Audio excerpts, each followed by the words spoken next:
On this edition of Another View on Health, ways to combat a disease that is leveling off in the white community but continues to grow in the African American and Latino communities, diabetes. What's more, younger adults and children are developing diabetes at a concerning rate. Diabetes can cause vision complications, heart disease and stroke, problems with kidneys, your feet, pregnancy, and even sexual disorders. The good news, there are things you can do to prevent diabetes or control it if you have it. We have the experts with us and they'll share their wealth of knowledge. I'm Barbara Hamm Lee, and Another View on Health with co-host Dr. Keith Newby is next, right after this news from NPR.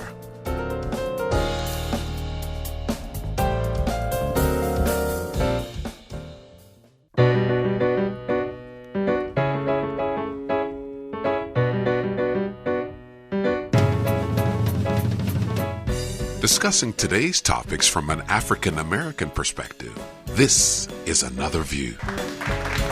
And good afternoon, everyone, and welcome to Another View. I'm Barbara Hamm Lee. Finally, the sun is out. Isn't that fabulous? And I hope that you're having a great afternoon. According to the American Diabetes Association, almost 19% of all African Americans aged 20 or older have diabetes. Blacks are almost twice as likely to develop the disease as whites, 50% more likely to go blind because of diabetes, 2 to 5 times more likely to develop kidney disease, and almost 3 times more likely to have a limb amputated. Now, the good news is that there are things you can do to prevent diabetes, and wait for it, it starts with diet and exercise.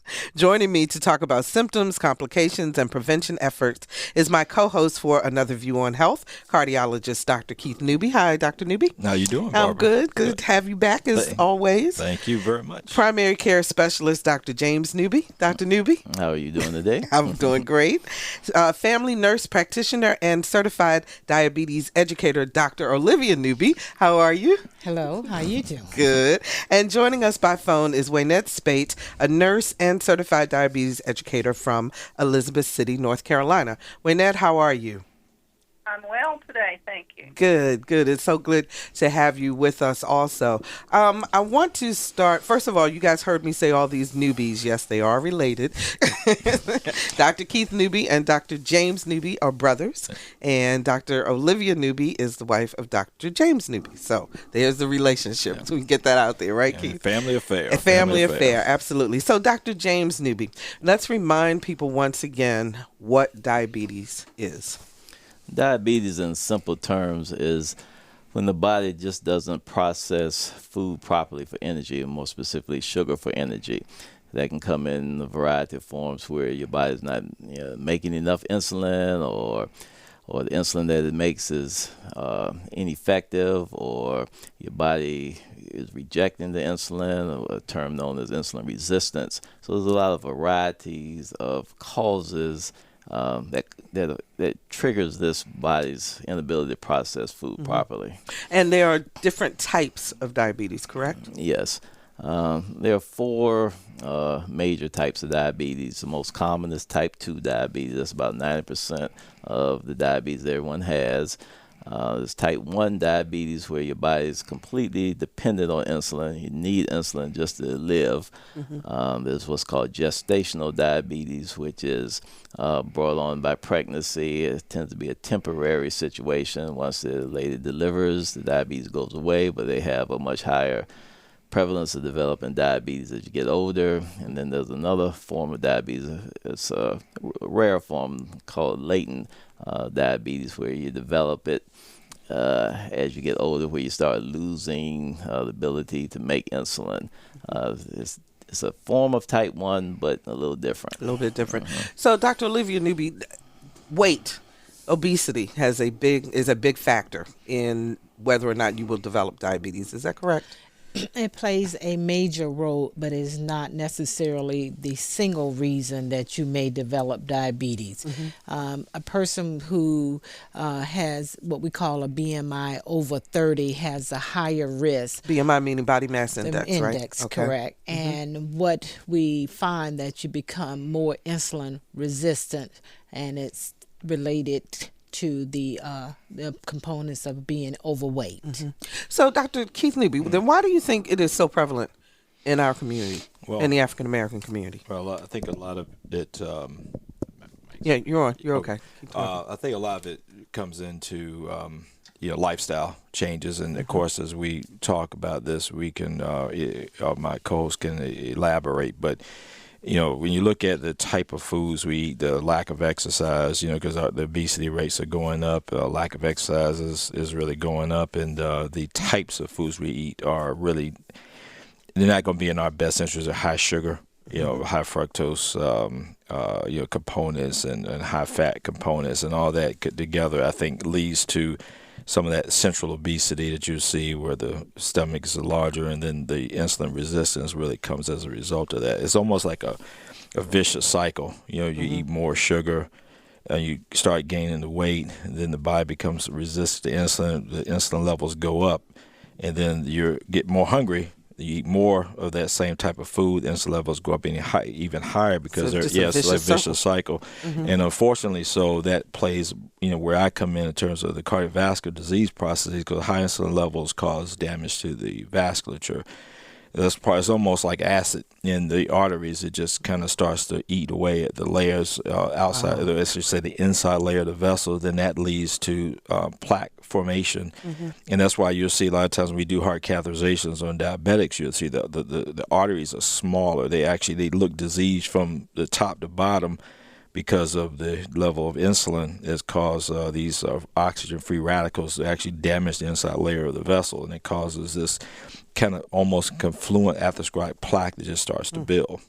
Now, one of the other stats that we saw, though, is that this is growing, Dr. James Newby, in children and in younger adults. What's going on with that? Well, I guess it may be obvious if you go to any elementary school in the nation. Kids, unfortunately, are more obese than ever.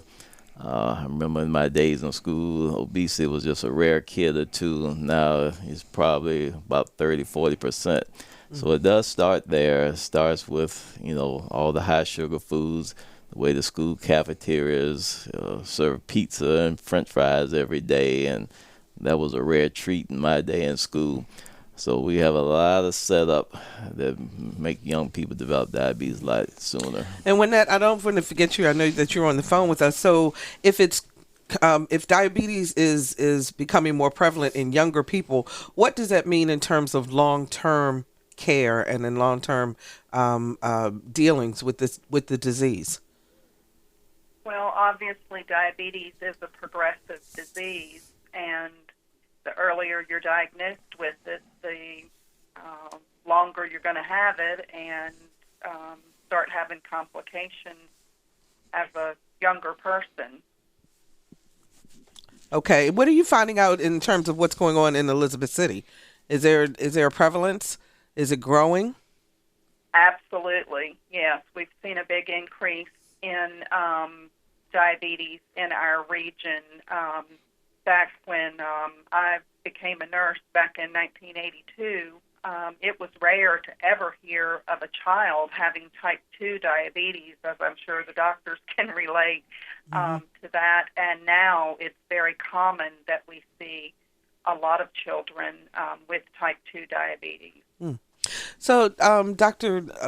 Olivia Newby, I'm trying to get all these Newby straight here, but what is prediabetes? It is like a diabetic with training wheels. In other words, they have all the characteristics that we would consider you to become a diabetic. You're overweight. Your blood sugars have not reached the number that is we designated as a diabetic, but you're near there. And we know that if your lifestyle doesn't change, you will soon develop diabetes. And then one of the things I want to comment, a lot of parents may be single parents, so most of the foods they consume are either fast foods, pre-prepared food, boxed food, canned foods, which are high in what we call carbohydrates, or commonly known as starches. And they tend to increase your weight. And we have such a disparity in the number of people who eat fruits and vegetables, foods that are much healthier. So with those dynamics of higher fast food, processed foods, lower fruits and vegetables, kind of sets them up for a dynamic of increasing their chances to develop diabetes, because usually that mother gains the weight and she prepares that food. So this really is related to what we eat. I mean, more so than anything else, or not? I would say quite a big portion of it is what you eat. Of course, the family history plays a role, but what you do, how do you take care of your health in terms of we exercise less, and 4 out of 5 African American women are obese, and sometimes in our culture we feel it's okay because that's just our perception is okay. But in the long run, we find that changing that whole dynamic of eating foods that are not prepared with the 3 favorite things, sugar, salt, and fat, would make foods taste well, is a cultural and a behavioral challenge in itself. And economically, as you and I both know, it is harder to have fresh vegetables prepared or available as compared to the convenience store that has a lot of canned and processed snacks. And it's quick to pick it up and just eat it. 440-2665 or 1-800-940-2240 are the numbers to call to join us. We're talking about diabetes, ways that if you have it, how do you monitor it and how do you live with it?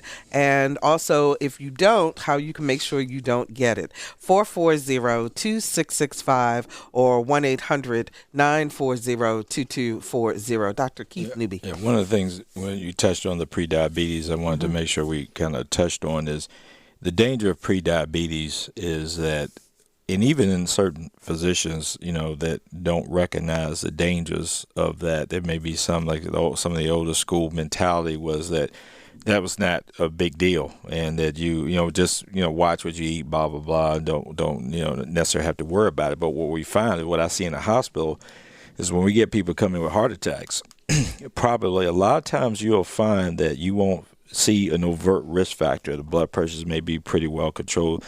Cholesterol levels are pretty well controlled, but you'll see a blood sugar level that's like 115, 120, and you'll find that they ultimately have some form of prediabetes. And we're seeing that group of people, and there is data that says that the pre-diabetics have the exact same risk as a full-blown diabetic to develop heart disease because of those high insulin levels we talked about earlier. So we're seeing this trend. I've always seen this trend of these what we call non-STEMI heart attacks, which means that the EKG, this class EKG change is not present, but they show laboratory data, and they may have blockages. So they have laboratory data supports a heart attack, and they may have blockages on their catheterization. What we're finding is that group of patients are pre-diabetic, and oftentimes they may actually have heard they're pre-diabetic, but they're not being adequately treated. About it. And and that's the danger of that group of patients, because even at least in a diabetic, they're being treated. So they may go on to have complications, but I'm finding that in my mind, the danger is the pre-diabetic, because oftentimes, it's a changing philosophy, and I'm seeing more and more patients who, the physicians like my brother and my sister-in-law, where they catch that stuff and they're treating it prematurely. Well, I shouldn't say prematurely, but early.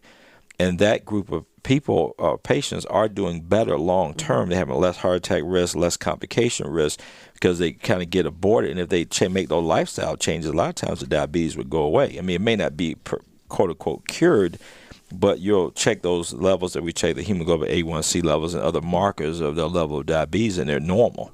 Well, in full confession, I learned about almost a year ago now that I was pre-diabetic and went on a medicine regimen and started losing weight and working on making those lifestyle changes. And my last tests the numbers were really good. So talk some more, Dr. James Newby, about ways then that you treat pre-diabetics. Well, I almost exclusively treat diabetics with promoting the lifestyle changes, exercise, and weight loss. It's rare that I will actually use medication, because if they do those things, they would typically become undiabetic. The only danger, of course, common person, they hear the word pre-diabetes, they say, whew, good thing I'm not a diabetic. And they won't take it serious. Then you have a few others that really do take it serious after you tell them the possibilities. And then they go ahead and follow all the recommendations that you give them, and all the levels drop down to normal, and you feel good about them. But unfortunately, it's such a high percentage of others just ignore it until they become full-blown diabetic, and then they get on the bandwagon. And let's talk about that, because is that why then the number of amputees and people having to have limbs amputated because of diabetes, because they simply ignore the symptoms and ignore what's going on? Of course. Of course. I mean, I just kind of try to find that so hard to understand, Olivia, that if somebody says to you, if you don't pay attention to this, you could lose your leg or you could lose your toe or whatever, that they don't react. Yeah, very much so. That is, it does happen. I hate to say more than often, 1 or 2 times, but it happens. But one of the things we at primary care, we have what we call group diabetic visits, and we go through those complications and we list them, talk about them to understand them. With the understanding, I give you this information, but unfortunately, not enough help is out there to say, what do I do about it? And we guide them step by step through our Healthy Living Center practice component, and that's where we teach you how to change to avoid, because my primary purpose is the urgency is to prevent complications related to diabetes. What do you tell people at your clinic when they come in terms of helping them to change attitudes about this serious disease? I have found that if I teach you, we have had outstanding success with how to control your diet. Just basic education, and education has been powerful in controlling. And let's get Waynette. Are you still with us? Yes, I'm here. Okay. What are you saying to your patients? What are they? What is their attitude about making changes in terms of their diet and exercise routines? Well, it's some of them, when they come in, they're of course referred by their physicians. But when they get here and we ask them how long they've known that they have diabetes, they tell me, well, I didn't know that I did. My doctor said I had a touch of sugar. And so we go into explaining exactly what diabetes is and try to help them understand the importance of learning what they need to do and why it's important to do those things. But the first thing is we have to get them to kind of understand that, a touch of sugar is diabetes. And it's not as light as a touch of sugar sounds. It's a little more serious than that. Exactly. Absolutely. Okay. And go ahead. Yeah. Ed joins us. I'm so sorry. Go ahead. We do a lot of counseling and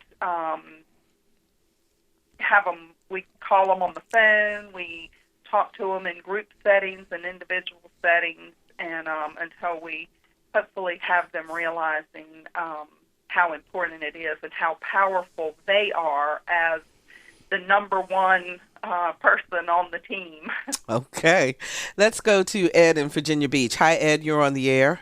Hey, Barbara. This is Ed Sykes from Virginia Beach. Well, hi, Ed Sykes. How are you? Very good. Great Good. show as always. Thank you very much. What can we do? What's your question or comment? It's more a comment. I want to tell you my personal story. I'm not a doctor. I don't play one on TV. This is just my personal story. And about 4 years ago, I went to my doctor, and they said they used the term pre-diabetic. And they didn't really explain it. Matter of fact, I went home and bragged to my wife, I was only pre-diabetic. I'm not diabetic. And the thing was, I went to the doctor 2 years ago, and then they said, your A1C is 7.4. You're diabetic. And then in the same sentence, turned and started writing a prescription. Well, I jumped up off that paper chair they had, and I put my hand on her hand. I think I scared her, and said, we're not going there, Doc. I guarantee you 3 months from now, we won't be having this conversation. So what I did was find out a lot of information online as far as changing your eating habits, lots of greens. Nothing's wrong with green. Green is great. And changing my exercise habits. I started using certain concoctions. One was Bragg's apple cider vinegar and cayenne pepper and ginger and cinnamon, a lot of things right in your kitchen you can use to bring down your diabetes. And went back to her in another 3 months. My A1C went from a 7.4 to a 5.9. It hasn't risen since. Okay. And thanks so much for sharing. Let me let the doctors respond, okay? And you take care. It's good to hear from you. Dr. James Newby. Ed is a rarity. I applaud him for seeking out the information, but he did touch on the key aspect. That education is the key, because even with trying to teach lifestyle and diet changes, unless they understand the seriousness of their disease, they would never really take it to full heart. And that's what we actually found out in our education classes that we have through our practice, where we actually, once they learn all the potential problems and the lifestyle change that causes them, and then it allows the educators to do a much better job in teaching diet and exercise, and they listen better. Because I use in my lectures, I use a picture where I have an ostrich with his head in the sand, saying that's how diabetics usually are when they first get diagnosed. And at the end of the lecture, I have a man with his head in the sand, and I say, well, you don't want to be like him. Exactly. 'Cause you have to deal with it. You have to face it. Olivia, let me ask you about the thing that he brought up, cinnamon, apple cider vinegar, things of that sort that were in the kitchen. I mean, as you're teaching people to control their diabetes and deal with it, are there old wives' tales, or are there things that actually work from a holistic perspective or naturalistic perspective? You do not go wrong with eating healthy vegetables, and the fruits. Of course, you limit them according to portion control. But the other components, these cinnamon and cayenne peppers, they have no scientific proof. But fresh vegetables and those things has scientific proof of improving it. So yes and no, but those other components I'm not familiar with, but they do not hurt. But it worked for him, and that's the key thing. And that's the important thing, is that he did something and he took action. Jeff joins us from Hampton. Hi, Jeff. You're on the air. Hello, Jeff. Are you there? Okay, I guess we're having problems. Jeff, are you there? Yes, I'm here. Oh, hi. You're on the air. Yeah, how you doing? Okay. I'm still laughing about the head in the sand. That's a good one. Long story short, I have pancreatitis. I take chemo. I'm a vegetarian, but not a vegan. Okay. I had heart cath in December, and my sugar dropped so low that I had to be admitted. Long story short, last couple of weeks, I find out anything that I eat, after I consume it, 20 minutes later, I'm passed out. A dear friend of mine has took my sugar last couple of times when that's happened. It's been 400, 500, 600. Well, one question, we can't do. Go ahead. Yeah, one question I want to ask you, Jeff, is what when you say you eat anything, but give me an example of anything. What types of foods are we talking about? Broccoli, squash, onions mixed up in a steam, just steaming it. You say string beans. You say broccoli and what else? Cauliflower. Cauliflower. Okay. Cauliflower. Did you say just that alone, nothing else? Nothing else. No butter, no anything like that. Anything added on it? Mrs. Dash seasoning. I guess, have they ever tested your insulin levels? Yes, I've had it a couple of times, but every time I go in, it's either they do their fasting, and it's so low, they say they got to give me something to get it up, and then they'll try it again, and it'll come back like 125 to 150, and other times when I do it twice a day, it'll jump up. Well, I guess what I'm wondering more so is usually most diabetics, if you're eating things like those vegetables, by themselves because they have very little carbohydrates in them, so they shouldn't affect a big insulin response. So my question is whether or not they've actually checked insulin levels on you to see whether or not those levels may be intrinsically high, especially in view of what you said your health history was. Have they ever actually drawn an insulin level on you before? Not for sure. My practice doctor has done that. Okay. Do you see an endocrinologist at all? No, sir. Only thing I see is family doctor, Dr. Ridlin, and my aunt. Okay, I tell you what, because we don't want to get into specific names and so forth. But the overall, he should see maybe look at a specialist. Dr. Newby. It may not be a bad idea just to talk with your doc about maybe sending you to an endocrinologist just to get an opinion, to see whether or not there may be something else because there may be another issue going on with you that could lead to what you're experiencing. Yeah, so that may not be a bad idea. The pancreatitis, underlying disease was the problem. If the pancreas is inadequate, then that's a problem. Yeah. Okay. So. All right, Jeff, we wish you the very best. We hope that things work out for you. So let's talk about exercise. And I'm going to start with Waynette, because down in Elizabeth City, you guys have something special kind of going on that encourages exercising. But before you answer me, Waynette, I've just realized what time it is. So if you're just joining us, we're talking about prevention and management of diabetes with cardiologist Dr. Keith Newby, primary care specialist Dr. James Newby, family nurse practitioner and certified diabetes educator Dr. Olivia Newby, and nurse and certified diabetes educator Waynette Speight from Elizabeth City. So what's going on in Elizabeth City that encourages people to exercise? Well, the Elizabeth City Pasquotank County Parks and Recreation Department kicked off a event called the Sunday Evening Community Bike Ride that is going on our street. Mm-hmm. The goal was to try to get people out to start getting some exercise together. We set up several dates. They started August the 17th and had 75 people show up that evening to walk and ride their bikes together. Then on the 31st of August, they had it again, and about half that number showed up. And the last one we had was September 14th, and that one, only about 15 people came. And but we're hoping, we've got another one on the 28th and then two in October. So September 28th is another one. At what time? Yes. At what time? They usually meet at 5 o'clock. Okay.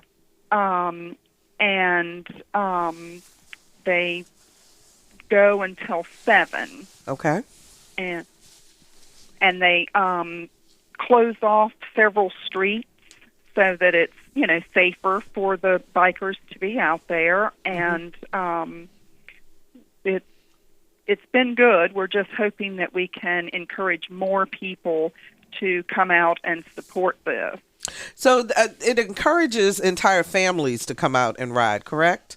Absolutely. We had, on the first day, they had, the youngest was a 6-month-old being pulled in a wagon, and then there was some older folks like in their 70s. So we had a good mixture of people. And did you encourage your diabetes patients to get out? And also, what other ways do you encourage your patients who are either pre-diabetic or diabetic to start to exercise? What do you do? Well, we definitely talk to all of our patients about the importance of exercise. Mm-hmm. Some of them have not done any kind of physical activity in a while, and so we usually suggest that they get clearance from their physician and then start with just simple walking, even if it's just 10 minutes at a time, and build themselves up to where they can try to get in 30 minutes at least 5 or 6 days a week. There's a lot of opportunity here for exercise. People even go in our mall and called the Southgate Striders. They go in and walk there, and a lot of different program for exercising here. So, Olivia, I find it interesting there. That's a city approach to trying to make its citizens more healthy. What do we all have to do to encourage each other to get out there and do more exercise? Well, I usually like to meet the people where they are. Okay. If you are a shopper, instead of just going in for that one item, go a half an hour early, walk the whole store. You don't have to buy everything. You can just walk through the tour each aisle. Just any movement. Take the word exercise out if that becomes too much of a, as I say, a barrier. Just call that any is movement. Fascinating, and that really works. I mean, because it's cumulative. Yeah, you instead of when you want to shop, go the entire up and down a large department store. If you want to find, so you go, what do you normally do? And just take an extra step there and make it any movement. If you vacuuming Saturdays, turn a good song on and just dance all throughout that increases your heart rate. That's movement right where you are. Mm-hmm. And so I don't sometimes just saying exercise and playing in a gym. We start out that way, but we often find that I can't do that. I can't go. So while you're watching your kid play basketball, or football, walk around the field. Take 2 times extra. Go earlier. So it's incorporating it into what you're already doing. I believe in taking away any barrier to make me say no. I want to provide the tools right where you are. Mm-hmm. That is fantastic. 440-2665 or 1-800-940-2240 are the numbers to call. What recipes would you share if you're diabetic that you would share with others so that they can continue to eat well yet eat healthy? 440-2665 or 1-800-940-2240. Amy joins us from Temperanceville. Where is Temperanceville, Amy? Eastern Shore, next to Wallops Island. Oh, okay. Well, welcome to the show. Way. Thank you so much for calling. You were talking about recipes and exercise. I've been a diabetic for over 10 years now. I've had cataract surgery that didn't do well, so I still can't see very well out of my left eye. But I started a thing, it's called the Daniel Plan. I heard about it on one of the talk shows, TV things. They have a website. It's called 5S. It's food, fitness, faith, focus, and friendship. Mm-hmm. And the food recipes are awesome. They have you eating 3 meals a day plus 2 snacks. I can't even eat that much. The recipes, you can go online, danielplan.com. It's free to sign up, so it doesn't cost anything. They have a Daniel Plan book and then the cookbook. Some of the recipes, hearty beef stew, pizzas, dessert, and anything you want, salads, wraps, sandwiches, burgers. Mm-hmm. But most of it is no chemicals. Eating fresh fruits and vegetables. And it actually tells you how to shop to get these things, and, a lot of nuts and berries and fruit and everything. But the recipes, shrimp curry, so you said that you've been diabetic for the past 10 years. So you're controlling yours with diet and exercise, or with medication too? Okay. I started this Daniel Plan in February. I was on blood pressure medicine, cholesterol, and insulin. When I started the plan, I did the 10-day detox to see what was toxic to me, and I found out dairy was. But the 3rd day, I had to sit down in the shower because I felt weak. And it wasn't my blood sugar, it was my blood pressure had dropped really low. So I contacted my doctor, and he said, well, cut the dosage in half. He said, and I did, and I was still, having to sit down in the shower. And so he said, well, stop taking it. And I I haven't been on the blood pressure or cholesterol since February. Okay. I lost like 10 pounds. Just my goal is to lose more, but the fitness chapter gives you different levels. Like she was talking about, do what you like to do, just add more of it, and it gives you different levels. It talks about doing aerobic one day, the next day you do stretching and strengthening, and then for 6 days, and the 7th day you rest. Okay. Amy, I'm going to have to cut you off because our phone lines are lit up, but we really appreciate it, and good luck to you. So she is taking control, it sounds like, Dr. James Newby, in terms of what she needs to do to keep herself healthy. All those different medicines, though, talk a little bit about how having a diagnosis of diabetes and all the rest of it how they all play together. In other words, how do you start with diabetes? Will you also usually have high blood pressure, usually have cholesterol issues, et cetera? All right. Most of the time, I would say at least probably 60% of the time, diabetics going to have high blood pressure and high cholesterol. They all three run together, and I always refer to it as a three-headed monster.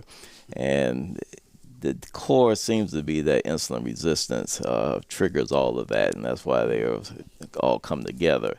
And as the lady mentioned with her diet, you can see the impact that eliminating certain foods that can trigger cholesterol, blood pressure, especially high sodium foods, how you can impact your health so greatly that you can come off of medications.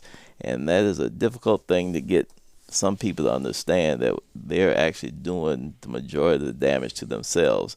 Then once they realize some things, then they can see the changes that can be made just simply by eating correctly. Mm-hmm. And when you ask about medication and such, we make decisions on medicine based on how bad the diabetes may be at the beginning.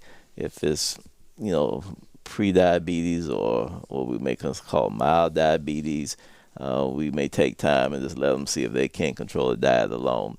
If it's over a certain level, we'll start medication because we know this impact of the safety and health is first. And then they may adjust their diets appropriately, and you can take them off or reduce medicines, right? Mm-hmm. Dr. Keith Newby, though, you got a group of people who are just like, just give me a pill. Just give me a pill. I don't want to change my lifestyle. I don't want to do any of that. But just giving you the pill, that's not going to necessarily fix it, is it? No, it's never going to fix it. Unfortunately, so a lot of people, they like the easy way out. This is a me society, and when immediate gratification. Unfortunately, so it wasn't an overnight way to get yourself that way. It's not going to be an overnight way to get yourself out of it. But what I have found, and chime in if you guys think I'm crazy, but it's the culture of people's living that is hard to get around, because even though you may come to a class and you may hear a bunch of good things, it's like you're there for maybe 5% of your life, and then 95% of the rest of the time you're around other people that do not have your best interests at heart. I mean, even now, I always joke about, talk to my brother about this, but maybe a year or so ago, I had a patient in the hospital, diabetic, and she was in there with heart failure. And and for heart failure, you talk about, low sodium you need, and then she's diabetic, so you're really looking at low carbohydrate type stuff. So I come in there one night because I was rounding late that night, and I walk in the lady's room, and she's in there sleeping. She had Doritos, potato chips, and Hostess Ho-Hos and Twinkies all on her stomach, and she laid out sleep. So I walk in the room. I'm like, "Where'd you get that stuff?" And she was like, "Huh?" I said, "Where'd you get this stuff from?" I said, "That's not on the menu here at the hospital." So she said, "Somebody brought it to me." And then here her son comes in, because she didn't want to tell me it was him. Son comes in the room with another bag of stuff. So I was like, "Chief, hold up. What are you doing?" And he says, "Well, she said she was hungry." I said, "But that's not going to do it there, Governor." I said, "We can't give her that." But it's hard to get past that concept of, I want something to eat, then just go get something, like, say, convenient. And unfortunately, so that stuff is cheap. I mean, you get other things that may not be as cheap, but you really, look at in most stores that you're going to go to, those fresh vegetables, so they're not going to be as cost effective, or even to have access to it. You go to most neighborhoods where there may be where the economy is a little different, you won't find the Harris Teeters or the Farm Freshers or those kind of stores around there. So they have access to the food deserts, and so they have access to those. Yeah, just what they have access to. So, Dr. Olivia, what about the whole family approach to, if one person is diagnosed, how do you get everybody else around them to understand how serious that is and how they can help that person to be able to do better? One of the things is I take their favorite food they fix. Let's say macaroni and cheese or any vegetable. Traditionally, we like to prepare it with high-fat meat. We find an alternate. Then I usually... And then they say that doesn't taste good. Well, we find other ways. You know what? Okay. I find that we often do find that there's a push-off. But during our group classes, which is what we call shared medical appointments, they have been so phenomenally impacting the patient. They have done well because they get a better understanding of how to make small changes instead of the fat bag. Well, we do the another item, and then we find additional seasoning, and just small changing, not in one meal a day. Take one meal where it's predominantly vegetables, not all of them, but just one meal. And that approach, stepwise, has been much successful than go change everything and you walk away and do nothing. Because you feel completely overwhelmed. At that and point. I just take the one item and we go from small steps. 440-2665 or 1-800-940-2240. Taylor joins us from Norfolk. Hi, Taylor. You're on the air. Hi, Barbara. How are you? Okay, how are you?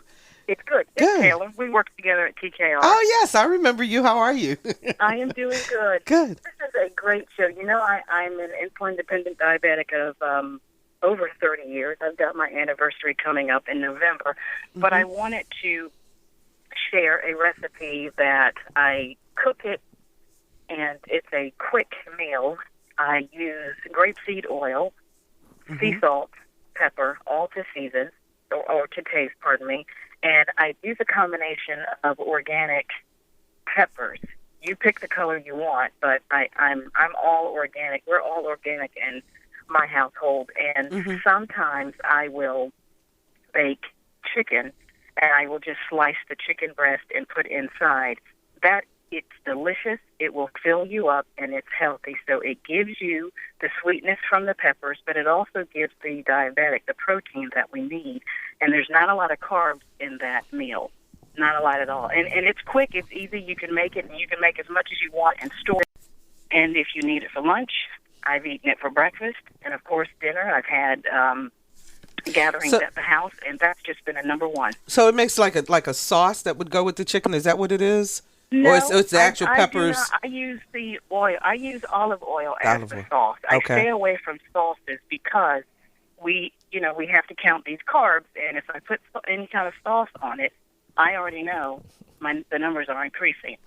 Okay. So when I just use olive oil, and you select whichever olive oil you want, preferably something that's going to work with the diabetic's body. I use grapeseed oil because it's good when you just need something lightly toasted as you are grilling, and your meats are not going to burn as quickly with the grapeseed oil. Okay. And then I had to transition to organic, non-GMO food base because I had debilitating migraine headaches for many years, and it just got so bad that I could no longer sit up. I couldn't walk around. I just had to take a lot of naps constantly throughout the day, and had an event that took place in April of this year. And just to fast forward a little bit, my body rejected medication, and I had one day where I was feeling good, and I said to my husband, I just want to do something. I'm going to take our daughter to her brownies meeting. And I was talking to a mother, and she said, Taylor, it's the gluten in your diet. And that was one of my New Year's resolution, was just to reduce it, not to eliminate, to reduce it. And I was so sick, I couldn't think about me. Wow. And when I reduced Taylor, it, you know what you bring, I hate to cut you off, but we're just about out of time. But when you bring up a very good point about having to take care of yourself as well as your family when you are the caretaker. It's the whole family that is now purely organic, but I'm the only one who is non-GMO and no gluten in the diet, because my kid doesn't need it and the husband doesn't need it, but he's lost weight. I no longer have migraine headaches, and I'm not medicated for headaches. Okay. All because of diet and exercise. Thank you so very much for your call. We really do appreciate it. It's good to hear from you. Dr. Newby, Olivia Newby. I saw you chomping at the bit. Well, one of the things, she so eloquently put that recipe, but one of the things with diabetes, and all patients, we look at that patient-centered. What is familiar to you? If you've never used olive oil, not familiar with the taste, then the introduction of that particular oil is always easier, which we do during our diabetes class, introduce new food items. But another component is cost.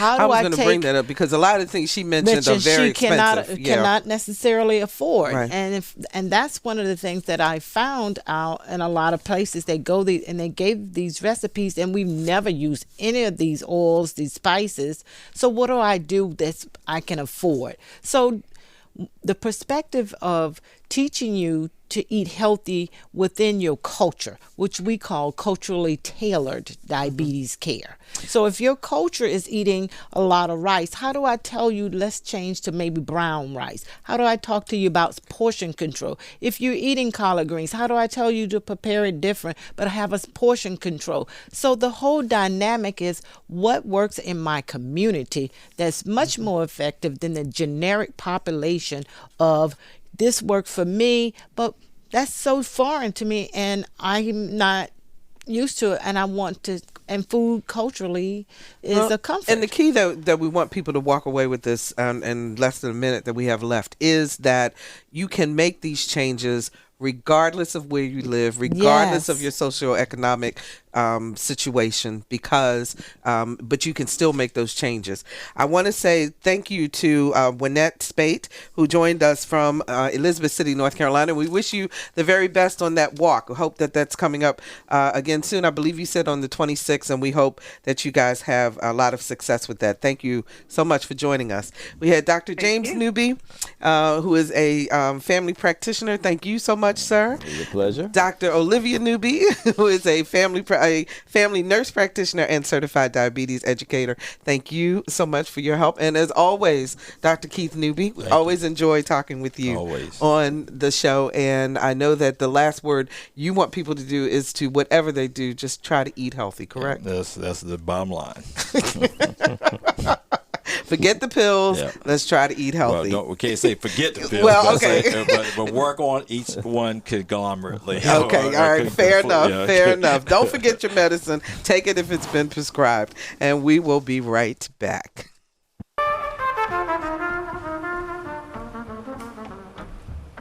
I'm with Marcellus, and you all are checking out Another View on WHRV 89.5. Don't go anywhere. Check us out.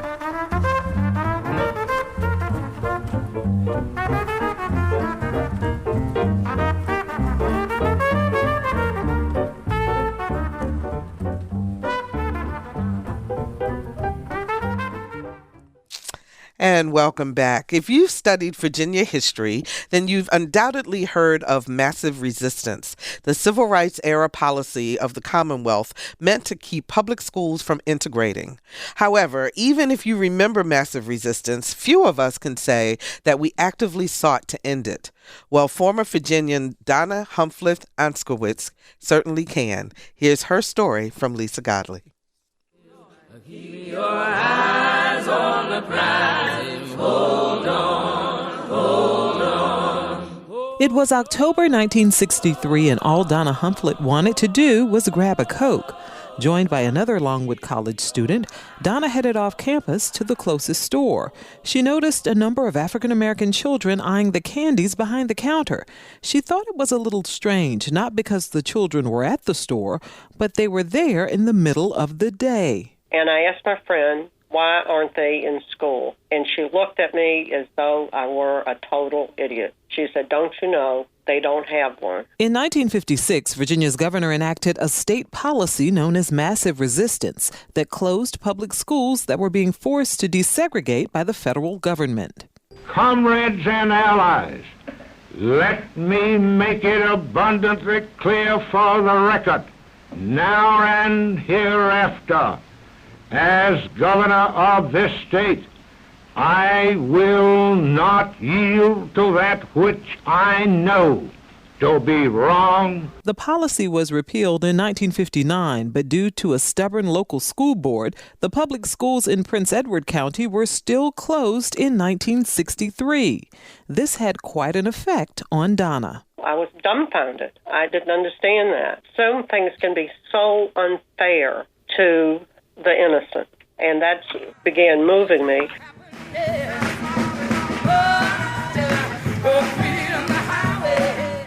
As editor of the Longwood College student newspaper, Donna decided the best way to help end the injustice would be to write an editorial. She never expected the kind of resistance she received, so she decided to take a more creative approach. On October 16, 1963, the editorial section appeared totally blank, leaving almost a third of the page empty, except for these words. This space usually contains the editorial is blank for two reasons. Number one, the tone of the editorial which was to appear here was considered by the administration to be too antagonistic for publication. The blank space is to remind us that an unsolved social problem exists and will continue to exist until we find a satisfactory solution to it. Such a solution can come about only through the combined efforts of the groups who have created it. May we be willing to put forth that effort. This got the administration's attention immediately. I went into the president's office, and he looked at me and said, "You just had to do it, didn't you?" And I just sat there and wept because, I thought everything has come to nothing. But it hadn't come to nothing. Instead, she got both local and national media attention. She also received plenty of supportive letters, but she couldn't help but wonder why all these people who were expressing their support for her protest in private wouldn't do so in public. People, by and large, are not very courageous. People don't want to rock the boat, and I no longer felt that way.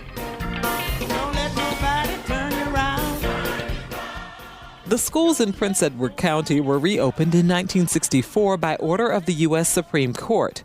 The last pockets of segregation in Virginia slowly slipped away after that. As for Donna, she continued to be interested in racial issues, eventually becoming a teacher and spending 4 decades in the classroom.